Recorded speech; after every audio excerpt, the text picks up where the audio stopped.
All right, let's dive into an ancient text today, Psalm 106. Now, at first glance, you might just see a long history lesson, a list of stuff that happened thousands of years ago. But trust me, this psalm has a secret. It's this incredibly crafted message with a hidden purpose. And that's exactly what we're going to uncover. You ever get that feeling when you're reading through old historical accounts, especially ancient ones, and they all kind of start to blur together? You see a list of events, a couple of rebellions, and it's this familiar pattern.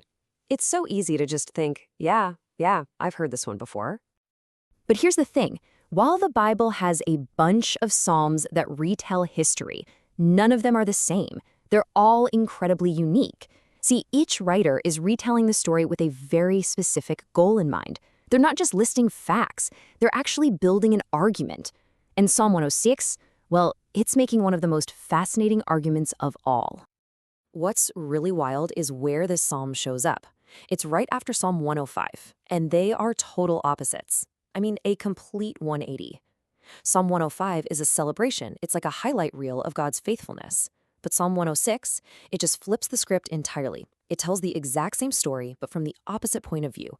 Israel's constant, epic failure. It's not a party, it's a confession. So if this isn't a celebration, if it's not trying to make you feel proud or nostalgic about the past, what is it? The author is trying to get a totally different emotional reaction out of you. This whole story of the Exodus is being used for something else entirely. And the key to unlocking the whole thing is knowing what kind of literature it is. It's a lament. This thing was not written in a time of peace and quiet. No, this was written from a place of deep national pain, a desperate cry for help. The history isn't really the point, it's the evidence. It's Exhibit A in a legal case for mercy. The way the psalm is built is just wow. It kicks off with one single high point: God miraculously saving Israel at the Red Sea. Awesome, right? But from that moment on, it is a straight shot down. It's a consistent downward spiral. Every single event the psalmist picks is another step down that ladder of moral failure. It's just a relentless story of messing up. And get this, the author isn't even following a strict timeline. The events are all jumbled up to have a bigger impact. For example, the whole golden calf disaster is mentioned way later than it actually happened. So why do that?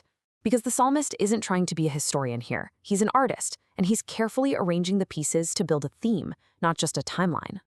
But then, right in the middle of this super bleak story of failure, the author throws in a twist. Out of the muck of all this national failure, a few heroic people shine through. And these aren't just little side notes. They are absolutely central to the psalm's whole message. First up, we've got Moses. Now, in other psalms about the Exodus, Moses is a servant, or he's a miracle worker. But here he's shown in a very specific role. He's an intercessor. He is the one guy who stood in the breach, literally stood in the gap in the wall to save the whole nation from being wiped out. And right after that, boom, the psalmist points to another hero, Phinehas. This is the only time he even shows up in any of the Exodus psalms. And just like Moses, he stands up, he intervenes, and his one action stops a disaster for everybody. You see the pattern? The psalmist is definitely trying to tell us something here. So here's the huge point being made.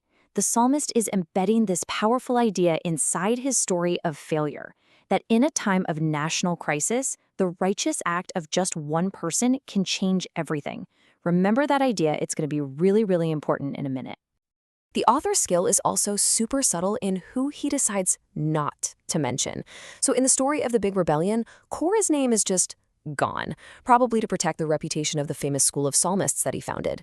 And during the golden calf mess, the sin is there, but Aaron, the guy who actually made the idol, he's nowhere to be found. The psalmist is being very careful to protect the legacy of Israel's most important leaders. So why?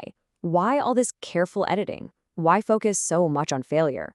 Why put the spotlight on these individual heroes?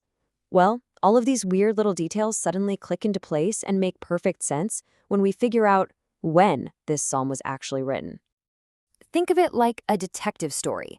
The smoking gun is right there in verse 47, a direct plea to be gathered from among the nations.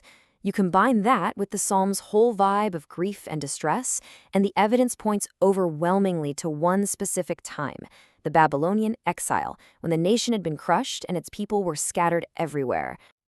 And knowing that context changes everything. The author isn't just pointing fingers and saying, man, our ancestors really messed up. Way back at the beginning of the psalm, he says, we have sinned just like they did. He is personally taking on centuries of his nation's failure.